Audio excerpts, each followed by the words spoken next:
Hey, good morning and welcome to Breakthrough Walls. I'm Ken Walls and I'm your host.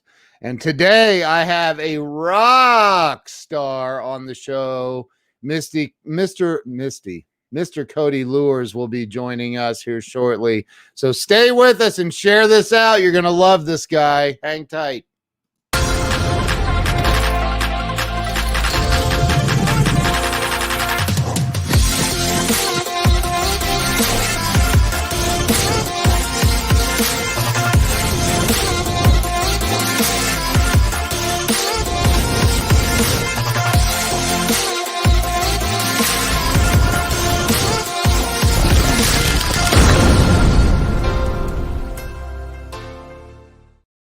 And we are here. Let me bring Cody on. Cody, welcome to the show.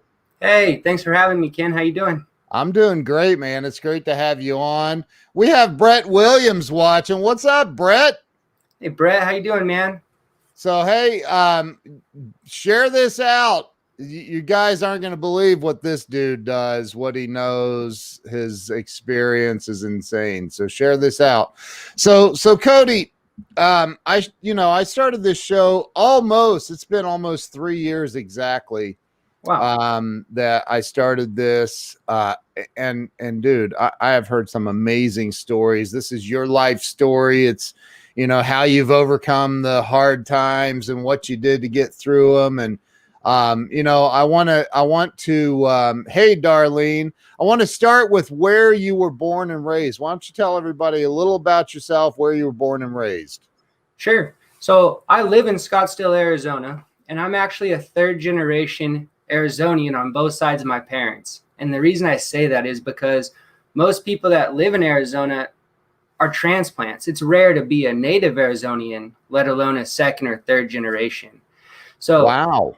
I was born and raised here in Arizona in a town called Mesa, which is just outside of Scottsdale. And for the last 9 to 10 years, I've been living in Scottsdale, Arizona. Wow. I've never been there, but I have heard that it's absolutely beautiful. It is. It in my opinion, it's the best state. I've been blessed to be able to travel and sell real estate in over 27 different states, traveling for fun to almost every other state. And that's great. But I can tell you, I am a little biased, but I can still tell you wholeheartedly that there's not another state I would rather be in. By the way, Wow. We don't have hurricanes or tornadoes or earthquakes. So a couple of benefits. Yeah. And it only gets up to like 82 degrees in the summer. Oh, yeah.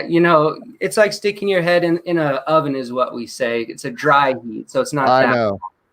Dude, I lived in Vegas for a year, and everybody's like, "Oh, it's a dry heat. It's a dry heat." And I remember walking through a parking garage one day in July, and it was windy, and I couldn't catch my breath. It was so hot.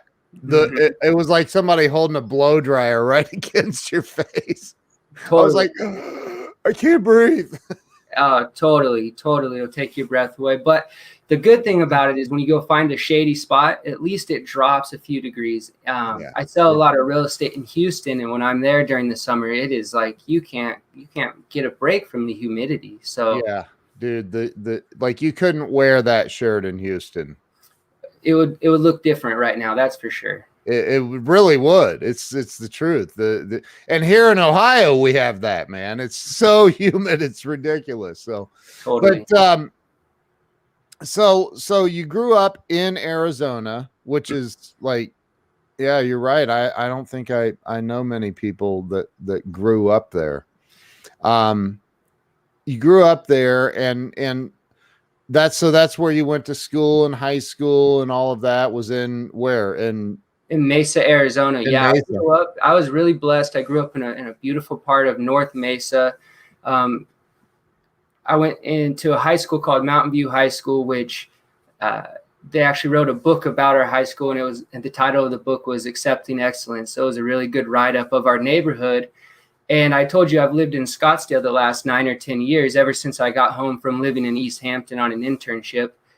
I'm selling a home right now, and it just happens to be in the same neighborhood I grew up in. I have a story about every house, and it's the first time I've really been back and spent some quality time in that neighborhood. And I actually breathe easier. I have a bigger smile on my face. It's amazing just what being home feels like. Dude, one of the, so you and I just met at Jeffrey Gittimer's mastermind, Jeffrey and Joe Soto. And one of the things I noted about you subconsciously is you are happy. You just have a happy energy about you. It was incredible. So, I guess when you live in Arizona, it's easier to be happy all the time. Yeah, something to be said about that, actually, right? I mean, we have over 310 days of sunshine a year.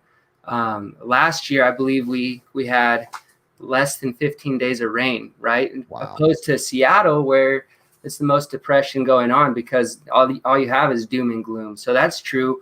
But my sunshine every day is my wife and my son.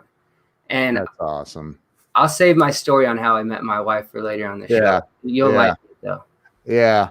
So you did you end up, when you got out of high school, did you end up in college?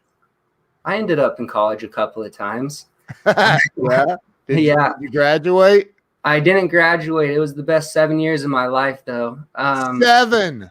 Yeah, I spent a lot of years and you didn't graduate? I didn't. No. Sorry, Mom. Sorry, Dad. So I took a long route. My first year in college, I was actually a professional wakeboarder. I had a full knee replacement. I missed a lot of school that first year, so that was kind of a wash. I got into the Arizona State University's professional golf management program, which is under their W.P. Carey School of Business. I was already a business student, and this is now under the agribusiness school.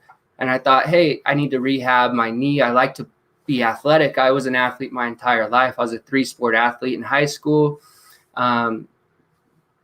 Wow. Competing and being competitive is something that I love. So when I lost the ability to wakeboard and really walk for a while, that was hard on me. And I wanted to be able to find something I could get better at. So when I joined the professional golf management program, they had a criteria that you had to be a 5 handicap. And they said, what do you think you are? And I said, maybe a 25 or a 35.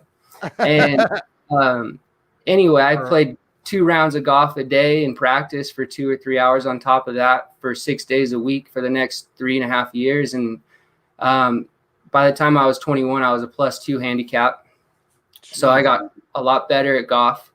And I was a junior at that time. And there's a 3-tier program. I was on the 3rd tier. And part of that was you had to do a 9-month internship. And you couldn't be getting school credit while you were doing that internship. So I thought, hey, what's the best place I can go? And the director of my program said, well, East Hampton, New York. It's in Long Island. It's an amazing golf course. I think it costs $600,000 to join the club and about $150,000 a year to retain your membership. So that just speaks to their membership and their clientele. Wow. And I said, okay, cool. Who do you know I can talk to? Who can you help me out with in terms of interviewing? And he said, nobody. I just think it's a good course. So I did a bunch of research. I created a gigantic portfolio, and I had just developed a practice facility at a golf course that my friend's family owned. So I used this to create maybe a 2-inch thick portfolio binder, sent it in, and they put me through, I think, 11 or 12 interviews just to go there and clean golf clubs for people. Wow. It was intensive. Anyways, I got the internship. I went out there for 9 months and had an amazing time, just like any college 21-year-old should in East Hampton. And one of the members at the golf course really, really liked me, and to a point where he would invite me to his home, which was a really, really neat experience every Saturday to have a cocktail party with him and his friends. And I remember one day he said, Cody, do you know how much my home's worth, or what do you think my home's worth? And I don't know. I have no idea. You're like $200,000, $250,000. Well, he said, well, me neither. This is something that this was the start of my understanding of value. Is he said, well, me neither. And I said, what do you mean? He said, somebody just offered me $50 million for the property. And I said, no, not even close, because this is my family's home. This is where we come. This is where we have memories. And it's worth much more.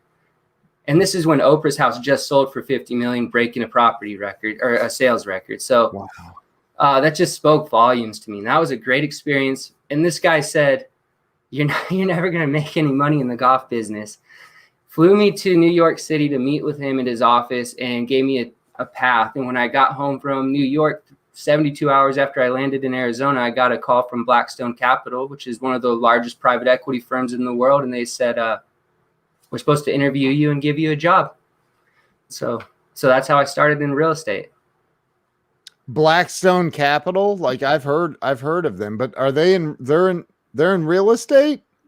Oh yeah, gosh, yeah, they're in everything. They're the world's largest single family homeowners now, thanks to the company they funded, which is called Invitation Homes. Wow. That would be 3 guys that went to my high school, they graduated maybe 10 or 12 years before me, that had a concept that they were buying distressed real estate. They were holding on to it for the long-term game and doing rental property plays with it. And then they were going to sell it down down the road.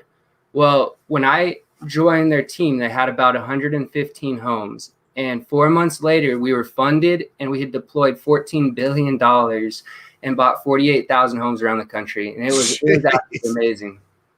So we've got some people on here, man. Charles Coachman is a realtor. Yeah, he's up in he's in the Silicon Valley, so he's used to selling cheap real estate.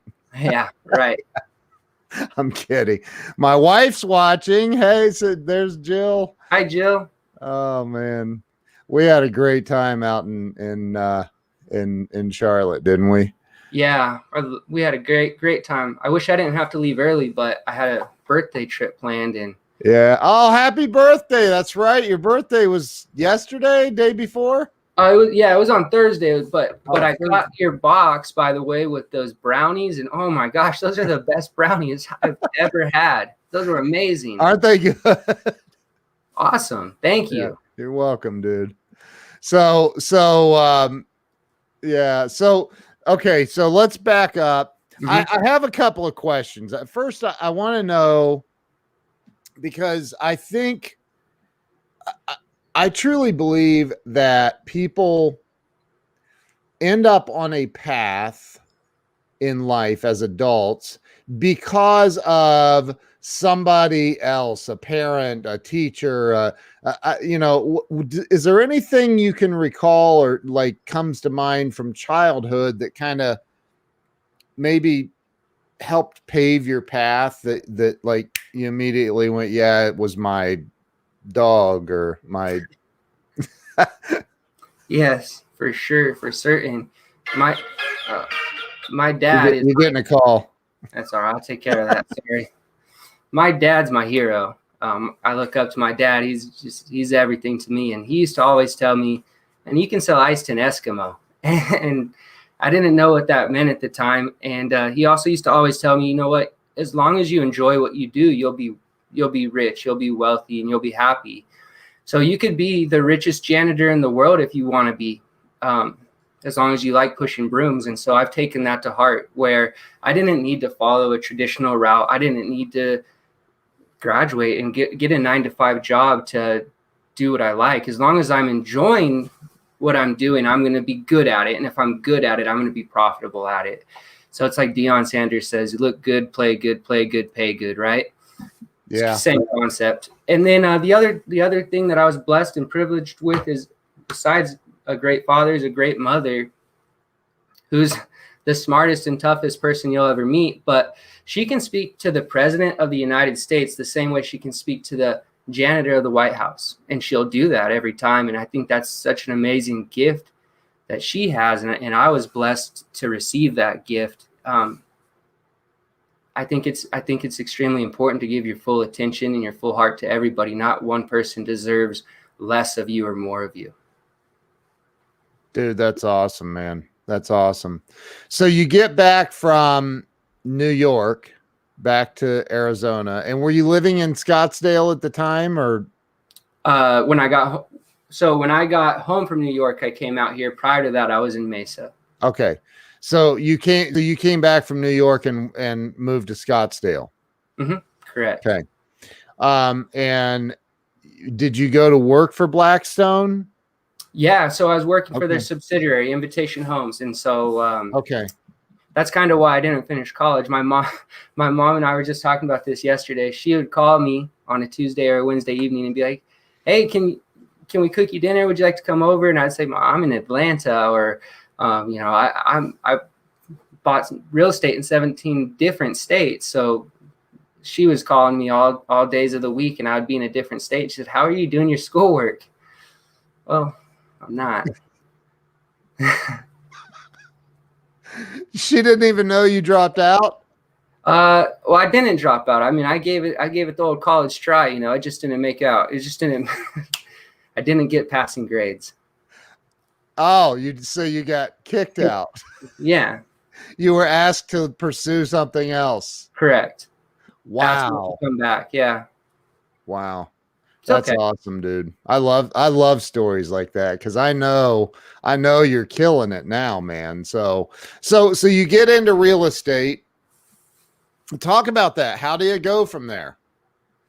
Well, I got into real estate as an admin assistant with Blackstone Capital subsidiary. So I was low man on the totem pole, and I put in a lot of hard work and a lot of hard effort. And I think I was maybe the 22nd or 23rd employee in the subsidiary. And like I said, we got funding and it grew to a point where 14 months later, I was a director of national compliance over 5,500 superintendents in the Wow. 17 different states. And the only reason that happened was because of how much effort and how much work I put into it. I earned a lot of trust from the senior leadership and the C-suites. Yeah. But furthermore, we did everything with our iPads and our iPhones, and our superintendents are construction professionals that have been writing stuff down. And when I joined the company, they would have a packet essentially, right? And they would have to go through every home in each room in the home and write down what items needed to be fixed and how are they going to fix it and how much it was going to cost. And then they would be able to do one or two in a day. And then they'd bring that paper back to us and say, here you go. And Wow. that was fine when you only had a few homes, but when you jumped up to 48,000 properties, which I think they're even close to 75,000 properties now. But how do you scale that? How do you do that? So I was able to come up with an idea. Hey, let's supply them with iPads. We'll create an Excel sheet or a number sheet on it. We can even put drop downs and make it super efficient. And then we'll give them a photo card so they can upload their photos to the iPad while they're in the field. And from going from 1 to 2 homes a day, they went from 3 to 5 homes a day, as well as we're ramping up the number of superintendents. So it was a massive money saver, time saver. And that's why we were able to continue getting investments from Deutsche Bank, from Blackstone Capital, from some of the largest funders out there, which was amazing. And as a 21-year-old and 22-year-old and 23-year-old, I was just trying to keep up with the big boys and trying to move and do what they asked me to do and try and do it really well. And I did do that, and it worked out for me. It taught me how to move quickly. Did you get like a $50 million bonus for that idea? I got about $50 million in experience, and that's it. That's awesome. That's awesome, dude. I mean, that's some pretty serious experience. Oh man, I have nothing but great things. Oh my gosh, it was amazing. Yeah. It was such a beautiful experience. Plus, they took care of me, and the connections I made through it is awesome. Yeah. Speaking of moving fast, though, I think something that did help me there is Arizona is a nice place. People are kind and happy, and you don't honk. We don't honk here. If you honk the horn in Arizona, there's a problem. And when I went out to Long Island, New York for the first 2 months, I thought, man, nobody likes me. Everyone walks away from me and talks super fast. No one likes me. And my mom told me, hey, and I was the only new employee within the last 3 years, I think. So they told me, hey, these are the most wealthy, most important people on the planet. They don't have time to talk to you, and they don't want to talk to you. So unless they ask you a question, don't speak to them. And that was pretty tough. And my mom told me, hey, you need to not be afraid of them. And the next person that pulls up into the parking lot, go shake their hand and introduce yourself. So the next morning, this old 1990-something Toyota 4Runner, kind of beat up, pulled into the parking lot. And I said, well, that's probably a member's guest. So I can shake this guy's hand. And I went over, shook his hand, and he stopped and said, you know, you're the first employee that's talked to me in years. And I was like, oh, I'm sorry. And he said, no, I'm glad to know you, and gave me $100 bill. It's a non-tipping club, so tips weren't normal. He gave me $100 tip. And I thought, holy cow. And I walked back to the hutch where all the caddies and people were. And my boss said, do you know who that was? And I said, yeah, his name's Lloyd. And he said, yeah, it's Lloyd Blankfein. He's the CEO of Goldman Sachs. And so I looked him up, and his salary the year before was $184 million. And I just, oh my God, are you kidding me? No, I'm not kidding. And I thought, man, if I can do that with him, I can talk to anybody. And that's how I became friends. I got a bunch of personal references. I met Mitch Kupchak. He was my personal reference on one of my resumes when I tried to apply for the Bel Air. It was cool. I mean, I had some awesome connections out there just because my mom kind of gave me a slap on the ass. That's incredible. That's incredible. Joe, I am. $184 million salary. That beats a sharp stick in the eye, doesn't it? Yeah. I met another guy out there. I was trying to talk to him, and he said, Cody, I just want you to know I've lost more money than you're ever going to make. And my God. Wow. It was a pretty fun experience. It was very humbling, but very, very fun. Wow. So you get back to Arizona. You're in. How long did you do the deal with about 3 years? Oh, 3 years. Okay. About 3 years, and then I took the money I made and I invested into a software development company, which just totally went kaput, and I lost all my money in three and a half months. So I started over again. And got back into real estate because I had met somebody while I was buying distressed real estate. And he said, you're doing it wrong. And I said, what do you mean? And he said, you're buying distressed real estate at auction, but auctions were created to sell the most luxurious things in the world. The city of Rome was sold at auction about 500 years ago. And if you think about how Picasso or Van Gogh or a high piece of antiquity would be sold, how would it happen? You wouldn't walk into a showroom and there's a sticker price on it. They have what's called a vault auction, which is a 12 by 12 room, and they take 6 to 7 high net worth individuals and they put them in this room, and they trade the art or the antiquity or the asset silently in a manner that it's very respectful, and whoever has the most money on the table into the auction wins, right? And I thought that was interesting. And he said, so I'm doing that with properties that are $2 million and above. And it was a great experience to work with that company, and I learned a lot. I worked with them for about 2.5 years, and I became the senior auction manager with them in months because I just happened to speak the language of the sellers. And I got a lot of great deals out of it, to be honest with you. Jeez, man. It was so and that was, what was the name of the company? You don't want. Yeah. Okay. It was a good company, but now we're competitors. Ah, gotcha. I got you. All right. Well, we don't want to. Yeah. So you did that and went out on your own? Of sorts. Yeah, I did. I got lucky enough to just partner up with a guy that sold the most expensive home in the world at auction. I think it was $146 million. Wow. And he was in the auction business with another auction firm, which I don't think as highly of as my last one. And he separated from them and made a software platform because he wanted out of the marketplace. He wanted out of doing that business and thought, well, maybe if I can create a software that real estate agents can use and use the model, it'll be my ticket out. And the fact is, real estate agents and sellers alike hear the word auction and they think distressed properties, bank-owned properties is going back to it's a foreclosure, it's going back to the bank, right? Yeah. And so it's a stigma, and so that's really the hardest part that he was having, and it forced him to get back into the marketplace. And we happened to combine our forces and use his experience, use my experience, and we've created a super unique hybrid model where we've lowered the barrier of entry to our program. In a traditional luxury auction setting, the sellers are paying a very high upfront marketing investment. I mean, I've seen people pay upwards to 165,000, but on average, there's 70 to 85,000 upfront investments from the seller.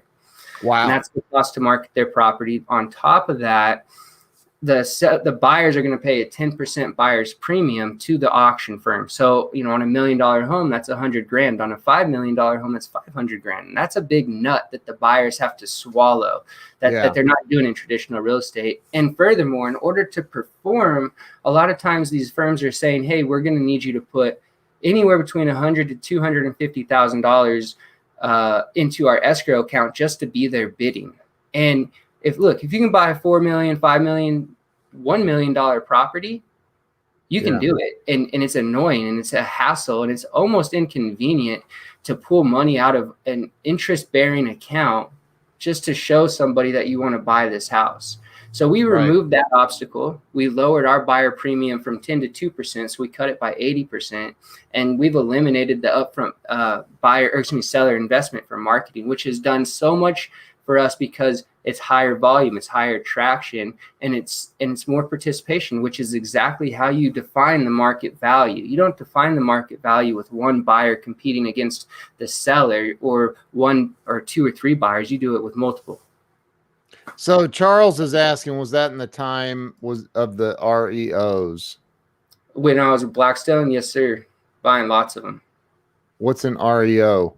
It's a bank-owned property. Oh, okay. Yeah. Gotcha. So what year did you go out on your own?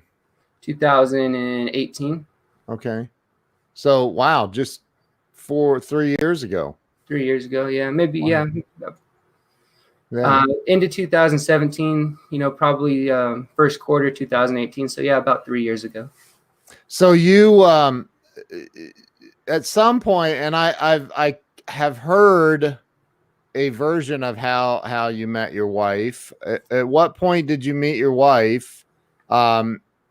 You like me, you married out of your league. I did. Like so much so. It's so true.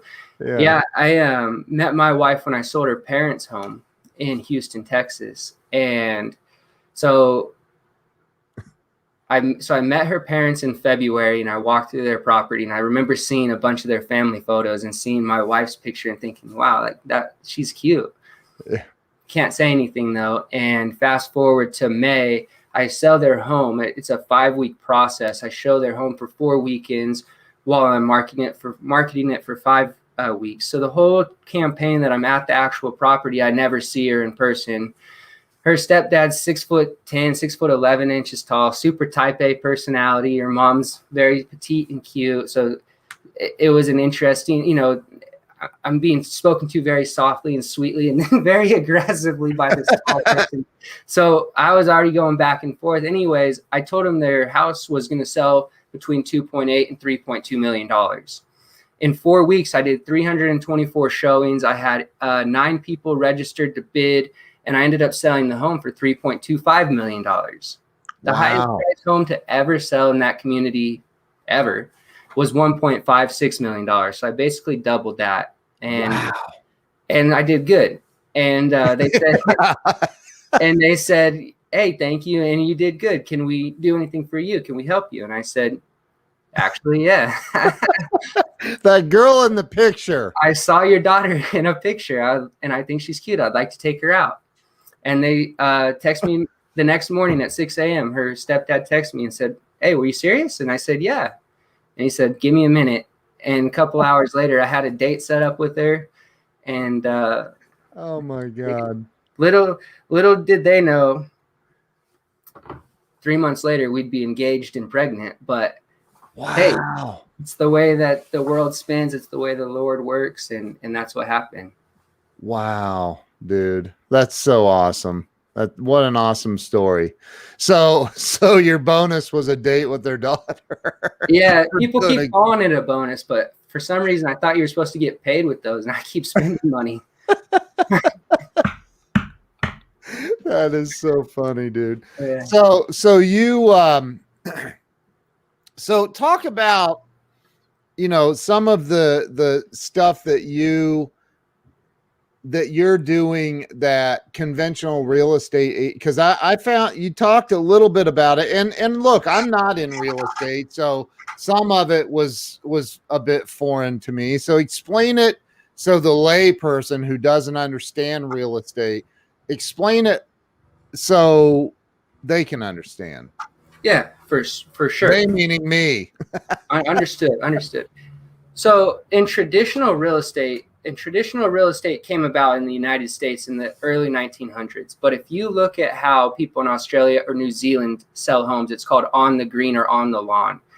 And what that does is they put all the interested buyers that they have to stand on the front yard or in the front yard, and they raise their hand to tell the buyer or the seller how much they'll pay for their home. It's called an auction here in America. They just don't call it that there.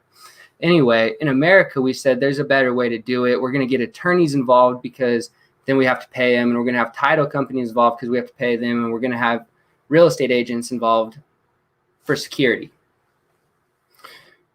In the past, when markets weren't so strong, and in the past, when buyers weren't so savvy, you needed a travel agent to book a flight in the past before you could get on, Trulia or any of these other sites to book flights. You needed a travel agent. You needed the same thing to market your home to other real estate agents that had buyers. But since the advent of the internet, since the internet's been created, buyers have become researchers, right? They're much more educated and they have all the information at their fingertips.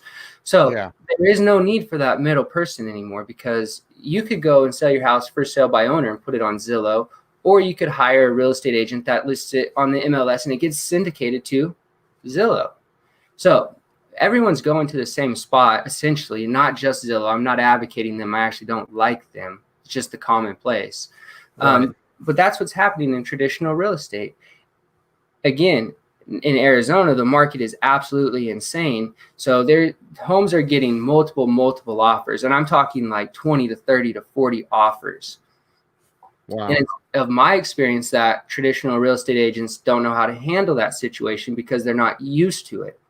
And I still represent buyers traditionally. And I've actually had appointments scheduled, and the agent calls me and says, we're going to cancel your appointment because we already received an offer that we want to accept.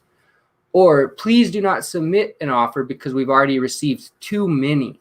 Wow. And I just think, like, well, what if I was going to offer more? Or what if my offer was better in some form or function of it, right? Yeah. That's not in your best interest as a real estate agent. It's not in the buyer's best interest because it's cutting the future value of the home, and it surely isn't in the best interest of the seller who's trying to make the most money possible. Right. You agree with me on that? Yeah. Yep. And by the way, when there's 20 or 30 offers, multiple offers, doesn't that sound a whole lot like a auction? Yes. Yes, it does.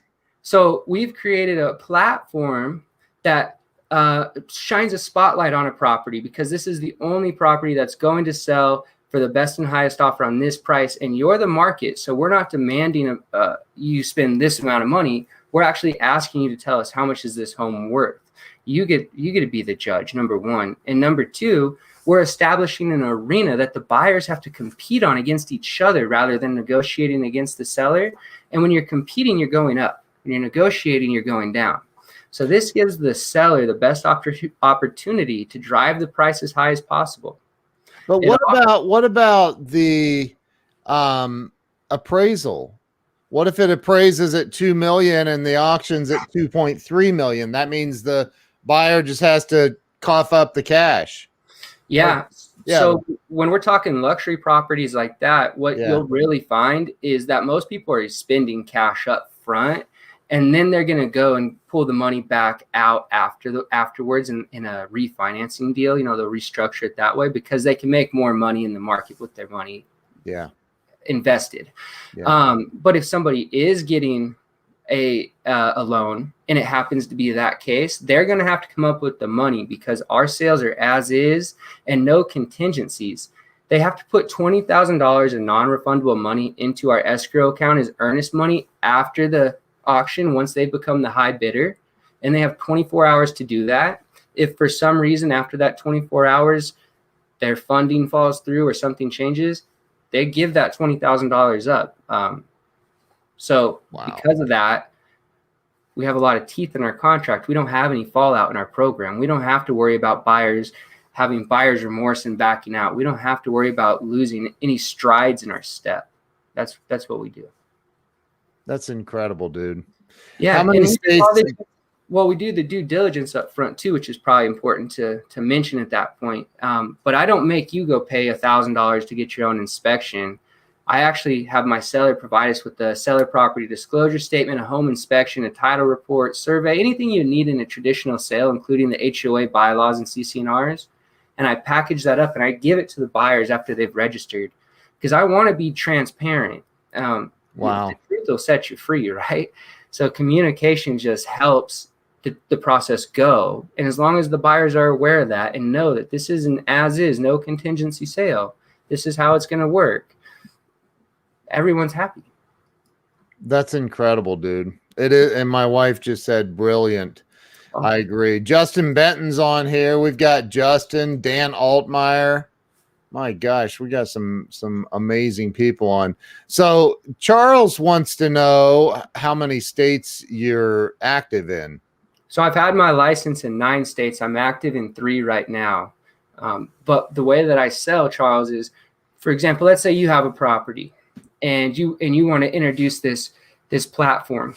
Well, whatever your listing agreement is, whatever your deal with the seller is, that remains the same. So let's just say it's a 6% standard deal, 3% for you, 3% for the buyer's agent. Then you and I would work in tandem to market the property and run the auction. And I get paid a 2% buyer's premium on top of the hammer price. So let me give you an idea. Is, let's say you and I sold a home for $10 million out there in Silicon Valley. 200,000 of that would come to me, and the property would actually record at $10.2 million. Wow. And this, wow. It's incredible what you're doing, man. It's incredible. Well, it's a great tool, right? I mean, there's a place for everything. There's a place for traditional real estate. There's a place for FSBOs, if you will. Maybe I could argue that. But FSBO means for sale by owner. That's when a seller wants to sell without an agent. But this is just another tool for the real estate agent. So you have another tool in your tool belt. Go to your listing appointment and pitch them the traditional one. That's what every other real estate agent's doing, right? But you need a point of differentiation. What separates you? What makes you better? And what's going to get you this listing? Well, I do have this idea. I can help you get your home sold depending on what the value of the home is. Let's say it's $2+ million. I can help you get your home sold in 30 days or less for top dollar. How do you deal with the negative stigma of selling your home at auction? Because there's got to be, and we talked you and I talked a little bit about this. There's, this negative stigma, maybe that, oh, you're on the auction block. That means you're losing everything and it's all fault. But it's obviously not true. But how do you deal with that? Yeah, no, that's a great question. And there's 2 sides of the coin on it, right? So from the seller's perspective, it's hard because a lot of these people are ego driven. Even if they don't want to admit that, they don't want their neighbors to think, oh my gosh, Bob's losing his house going to the bank. You're going to look like the village idiot for the next 4 weeks while you have an auction sign in front of your house. But I promise that you're going to be the smartest person in the world once the property sells. On average, it's a NAR statistic that for every $1 million that your house is priced at, it'll be on the market for a year. And that's an average national statistic. So it may change from market to market, but that means a $2 million home will be on the market for 2 years. If you can sell your home for in 30 days or less for top dollar without lowering the price once, you did something right. You're going to look like a genius. And the best thing I can tell you is if you can buy or build a $2+ million home, you're a big boy. You didn't get there because you're dumb. Right. And you understand what market value means and you have the stomach to bear it. And if you don't, then you're just not like a good fit for my program. But most of the people I talk to fit that mold. Dude, you're a genius. When your auction begins, how many days do you run the auction? 3 days. So I just opened one up yesterday. It opened at 7 a.m. Arizona time. It's going to close on Wednesday at 2 p.m. Arizona time. So it's about a 36-hour auction. We have 30 people watching the auction. I've already got my first 2 bids, and it looks like right now it could sell for a deal. Whoever buys the property right now may be getting a great deal, but we'll find out because the clock's ticking. And there could be more and more participation, and that's we'll see what happens. So now, is there a minimum? What do you call that? A minimum amount, or exactly a minimum bid or a starting bid? Is I like to call it a starting bid because that's more progressive. And we started this auction, for example, at 1.25 million. Is that the minimum that the seller's willing to take? Yeah, the seller's willing to take the best and highest offer, regardless of price, and that's because it's a free and clear title, right? So we don't have a lien or a debt that we have to cover. Cool. I can't tell you what the median price in Arizona is, but I know last month in February, homes over $1 million sold at 112% of the list price. Jeez. But that is crazy, dude. Yeah. So we started this one at 1.25. It was traditionally listed for about 5 months before I got involved at $2 million. So okay. The reason I tell you that is because we like to start the auction at about 60% of the value. 60% of the value gives the seller enough comfort or safety net to feel like at least he's not getting robbed. And it gives the buyers enough incentive and motivation to get involved because that's still a good deal. Yeah, it is. Sure. So it was appraised at 2 million? Correct. And you started at 1.25. Mm-hmm. Will it get up to the 2 million? We're going to have to see. I'll come back and tell you Wednesday. Well, how does it normally go though when you do these? I mean, normally I can tell you that we have a 94% success rate of selling at or above our range of value, and that's the list price. The reason that happens is because we're not making the number up. It's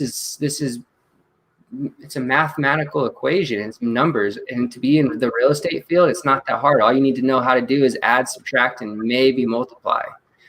Wow. That's the way I like to look at it.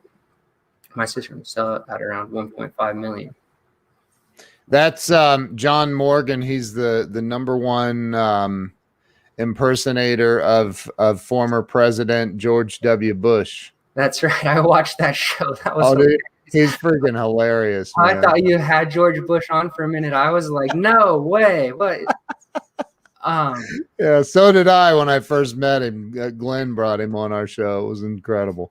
So real quick to that last point, this is the best part, is the program is super transparent and helpful for both sides. We're not selling snake oil to one side or the other, because now the seller may think, let's use Mr. Morgan as an example, and his sister wants to sell at 1.5. And I'm sure she's very nice and sweet, but none of the buyers care what she wants to sell it at. They care what the market value is. And the only way they're going to spend 1.5 million is if they have to. And the only way they have to is if they're competing. Okay. So let's say that we started that auction for her at $1 million, and the number went to 1.4 million, and it stalled out at 1.4 million. But we had 8 people or 9 people competing and drove the number. Well, that is the market value. If you have multiple people competing, let alone just coming and seeing the property, that's the market value. And now you have an opportunity to say, fine, I was wrong in my assessment and I will accept this, or I won't accept it. It doesn't matter if I don't, it doesn't. I guess the seller wouldn't have to accept a bid. Doesn't have to. So dude, that is so smart. And on the flip side of the coin, look at the buyers. The buyers need a reason to increase their initial thought value of the property. So that house is going to need $200,000 to fix. So the highest I'm going to go is $1.25 million.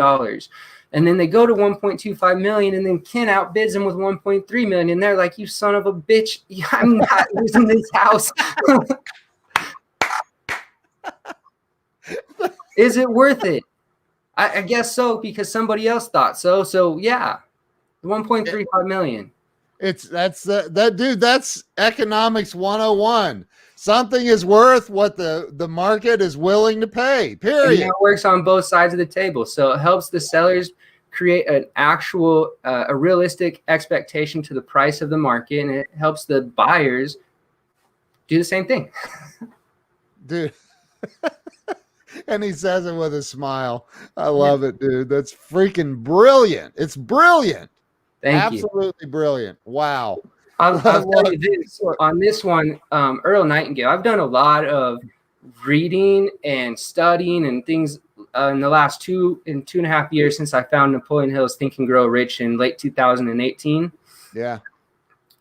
I must have been the most pessimistic person I've ever met in my life. And I just finished a book called The Power of Positive Thinking by Norman Vincent Peale. Absolutely changed everything in my life. Tell me if you want it and I'll send it to you. It's such a good book. Everyone should read it. But anyways, I've been doing a lot of just diving and researching into personal development. And Earl Nightingale is one of my favorite people to listen to, especially with that great radio voice. And he says something. He says, 19 out of 20 people have no idea why they wake up, put their boots on, and go to work. You know what? You said that at the mastermind, and I wrote it down. And I know I've heard it before, but I'm like, it's so true. Keep going. Yeah. Sorry. Well, that's all right. They just do it because everybody else does it. Yeah. My question to you, if you're a traditional realtor, or to you, if you're a seller and you have your house listed, is why are you using the photos you're using? Why are you using as many photos as you are using? Why do you have the sign that you have in the front yard? And why are you using the vernacular you're using to describe the property? Can you tell me why you're doing it? Can you give me one reason? Or are you just doing it because that's what all the other properties and listings look like? You said something interesting in Charlotte. You said, because you can go to some of these listings on realtor.com or Zillow or wherever, and there's 800 photos of the property, and which is cool, man. You can sit here and click through every one of them and picture yourself in there, and you can literally make your buying decision without leaving your house. That's right, without leaving your house or ever going and seeing the property. Right. Which is not what you want as a listing agent. You want people coming in and showing or seeing it. That's right. The hardest part of selling real estate is getting people to the door. I mean, you got to get people to the door to get emotional, right? That's number one thing. So I got 164 photos of my house on the internet, and I've only had one showing in the last year. Well, why? It's because I don't have to come see your house to know what that looks like or feels like or sounds like. And then furthermore, hey, you got a $2 million home with a 3% listing agreement. That's a $60,000 check. Joe Schmo calls you at, doesn't even matter. Call it 2:30 in the afternoon on a Wednesday and says, hey, I'm 5 minutes away from the property and I want to come see it. Can you meet me there now? And hell yeah, I can meet you there. I want to make $60,000. Not my program.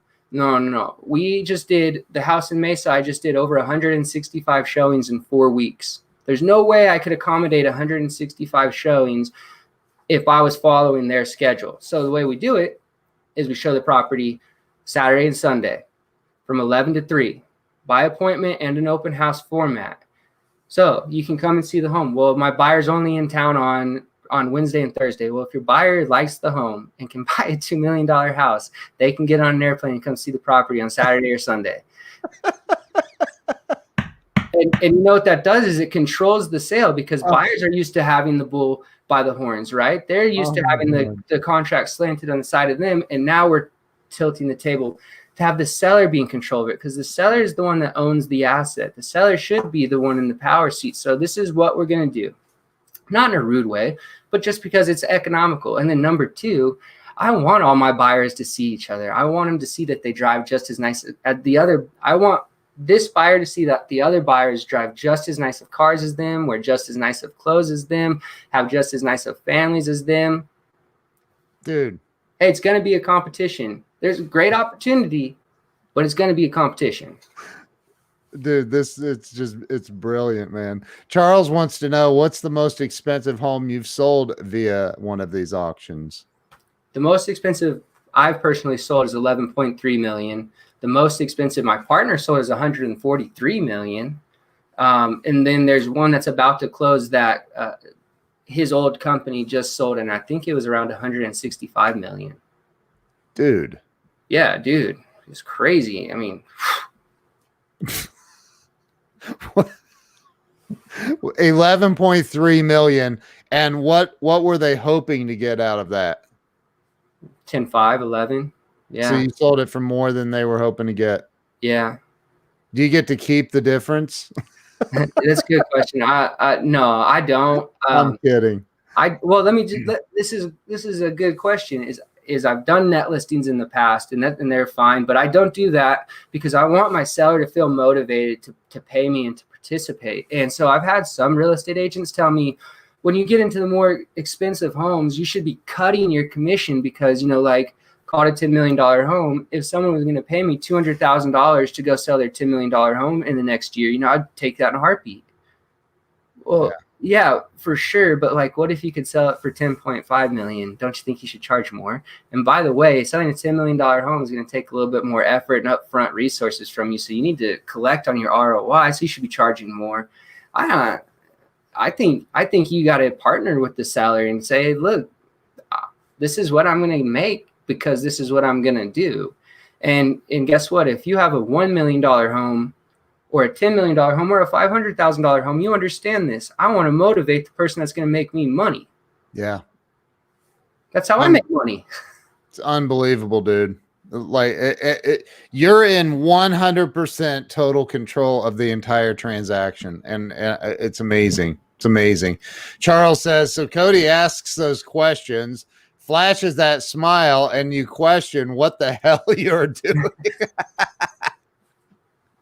So that it's incredible because it does put you in the unique position of being in control for the seller of the property.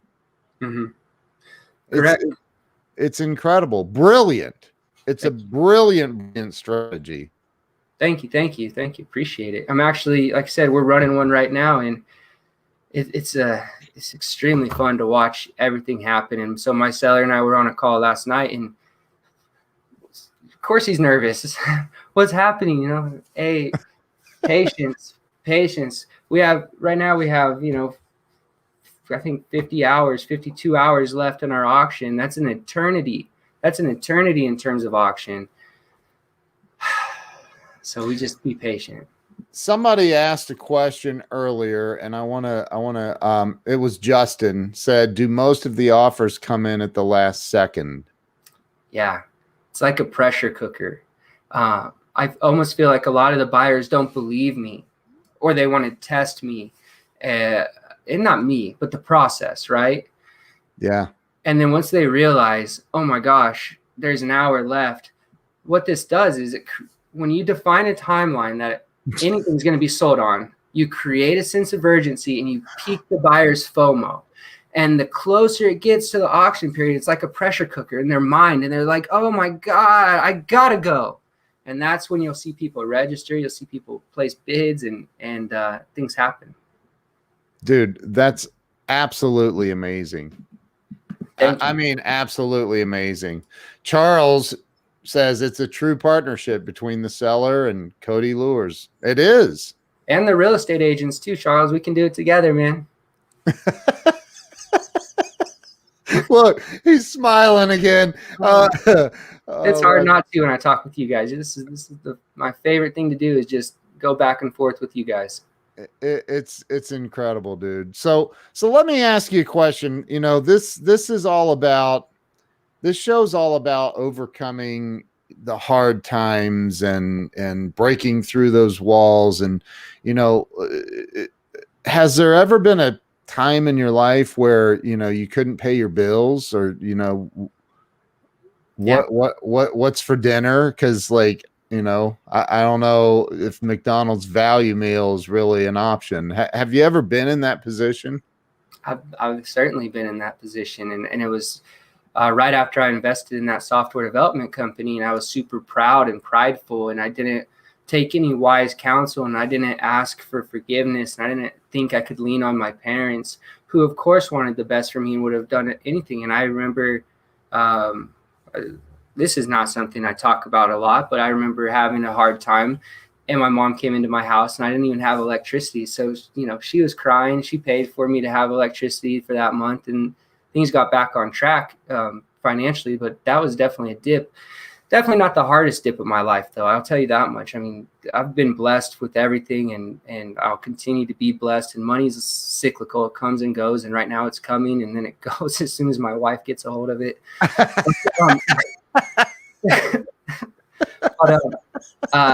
In 2016, I was selling a home in Big Pool, Maryland, so all the way across the country, and it was a rainy day. The roads were 35 miles an hour, and I was going 60 in a Toyota Camry and hydroplaned right into a utility pole. So I had a single car accident, and I shattered my right hip in 2 spots. And I was in Mennonite County. I think I'm saying that right. It's like the Amish people, but they're called Mennonites. Yeah. And one of them found me and called the ambulance. And I had rolled down a 16-foot ravine. So I was in this big ravine stuck in trees, and the ambulance came and extracted me and got me out, took me to a hospital, and my phone was dead and was in the car. So I had no way of calling anybody and didn't know anyone's number except my mom or my dad's off the top of my head anyway. But that hospital couldn't take care of me, and they took me to a second hospital, and they said, well, if that first hospital can't do anything, why would they bring you here? We can't do anything. So then they sent me to York, Pennsylvania, out of the state, to the third hospital, where I finally got a call, my parents.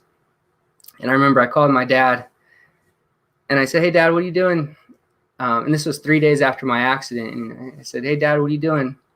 He said, I'm just hanging out with your mom right now. What are you doing? And I said, I got to tell you something, but you can't react. And he said, okay. And I said, I got in a big car accident and I broke my hip. And he said, man, that's crazy.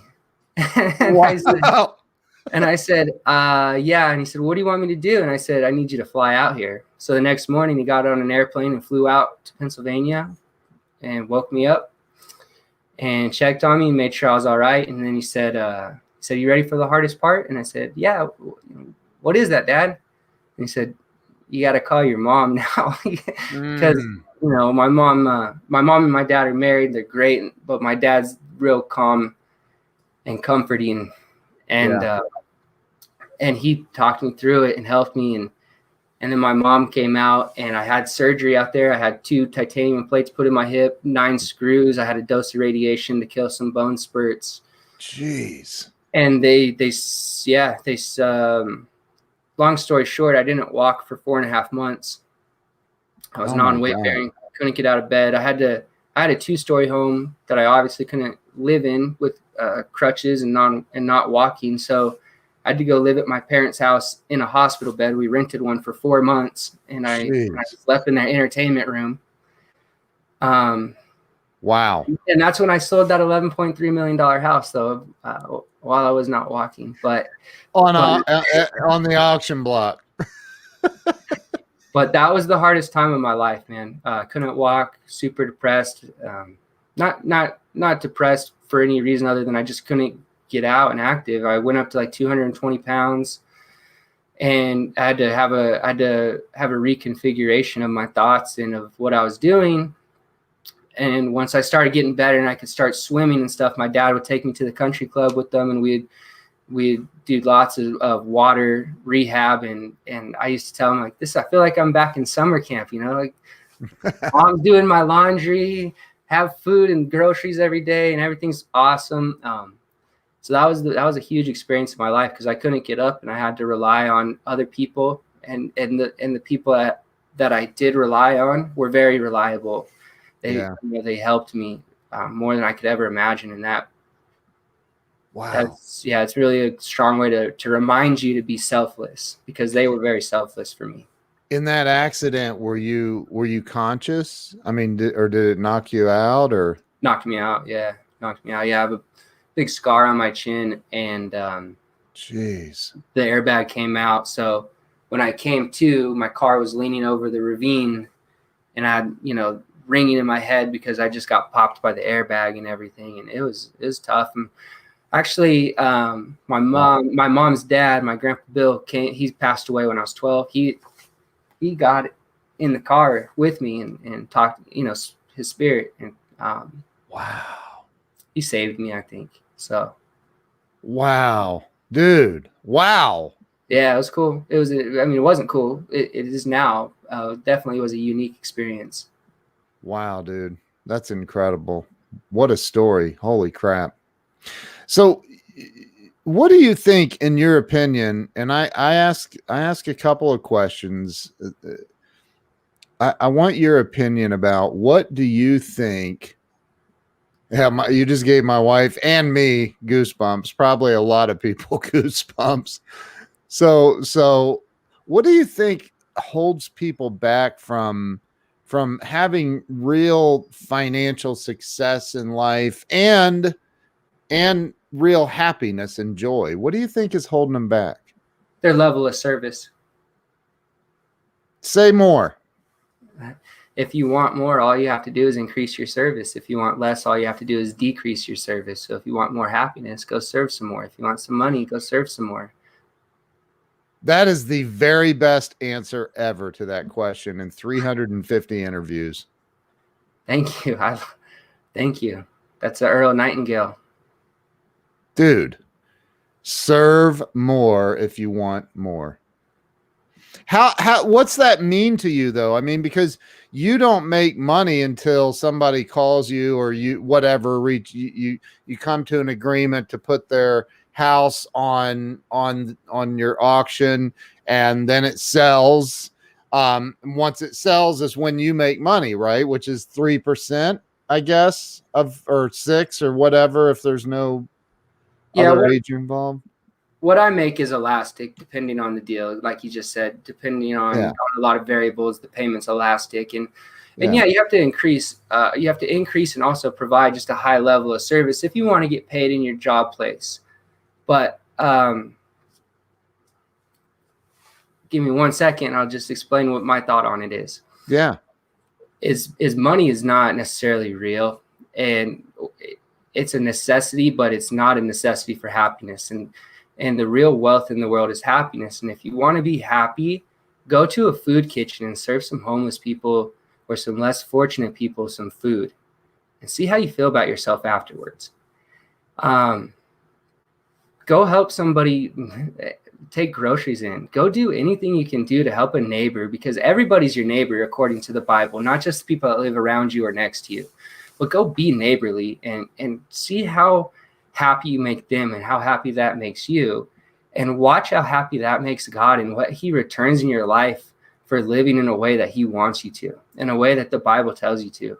It's absolutely amazing, the gifts that you'll be provided, the things that'll be released to you when you live selflessly and you're not trying to be in the rat race. But when you have to work, and I understand that because I work, and I have a 2-year-old kid, and I have a wife that's 14 weeks pregnant. So I have to also work and can't just hope for things. But faith is hope in the unseen, which you have to have in tune with hard work. And I think that's the key. Dude, I'm going to cut that piece of this interview and I'm going to use it I'm going to blast that everywhere. That was absolutely amazing. Absolutely amazing. And you're 1,000% right. I have, a tie on to that question is, there was this day that Jill and I, you remember the guy Bill was texting my wife when we were all staying. when he asked her, "Hey, how long are you going to be in Charlotte?" Yeah. I'm like, long enough for you to get your butt kicked. But when somebody, dude, you were cracking up. I was dying, dude. I'm like, "Hey, Bill, long enough for you to get your." So my wife and I opened an office years ago. We opened up our first office, and I remember we had some employees, and all the employees were getting paid. We weren't necessarily getting paid, but they were. And one day, one of my guys comes in my office. Hey, there's a dude out in the parking lot looking in the windows of your SUV, and I'm like, well, dude, you're bigger than me. Go out there and tell him get the hell out of here. Why are you telling me? And he's like, well, he's got it blocked with his tow truck. And I was like, oh, no. And so, and you can't talk a repo guy out of taking your car. It doesn't work. And I remember in that moment, Cody, feeling like the biggest loser on planet Earth. I felt like there's no hope. Like, what's the point? And as you know, in 2020, it kicked a lot of people right in the ass, and suicide rates went skyrocketed. And what do you say to somebody who maybe they can't pay, their electric's been shut off, or it's getting shut off, or their car's been repoed, or they can't, they don't have a mom and dad to turn to that can bail them out or help them out in any way, right? Like, what do you say to that person that may be going through that in this moment? What do you say to them to help them get through to the next moment?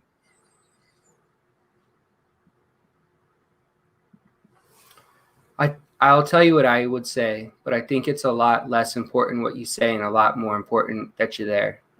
That you're there with them. And there's things that I would be able to repeat back to you that I've read and that I digest, and that is that God's on your side. And if God's on your side, who can be against you? And he'll put you through situations that are going to bless you in the future. And every day is a new day. Every day is going to be different, could be better, could be worse, but every day is a new day, and it's created for you to follow your faith and be as hopeful as possible.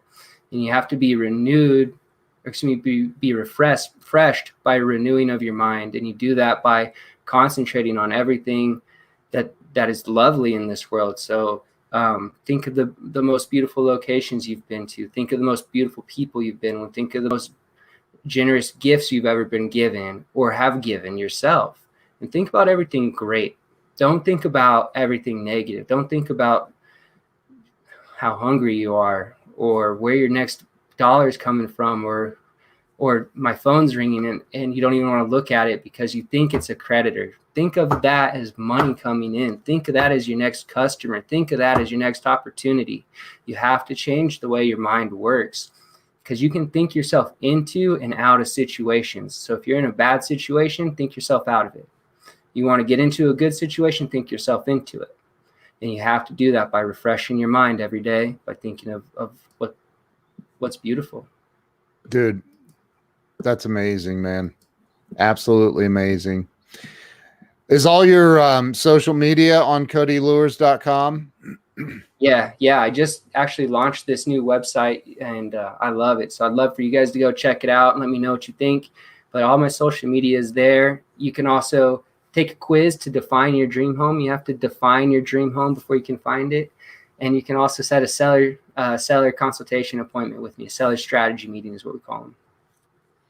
Dude, that is absolutely what you are doing. And in 9 states as of right now, what you're doing is absolutely going to change it's going to flip the entire real estate industry upside down, man.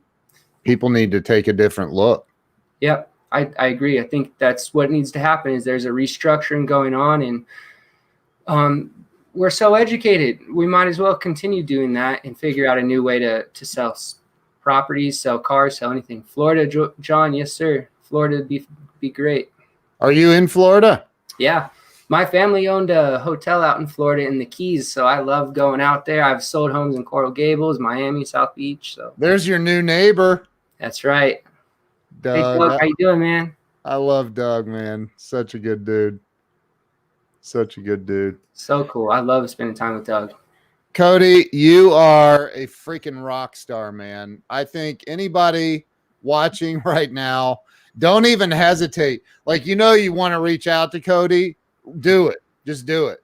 Like reach out to him. And because dude, you and I've just talked on the phone, and I have no right as of right now, I have no dog in the hunt.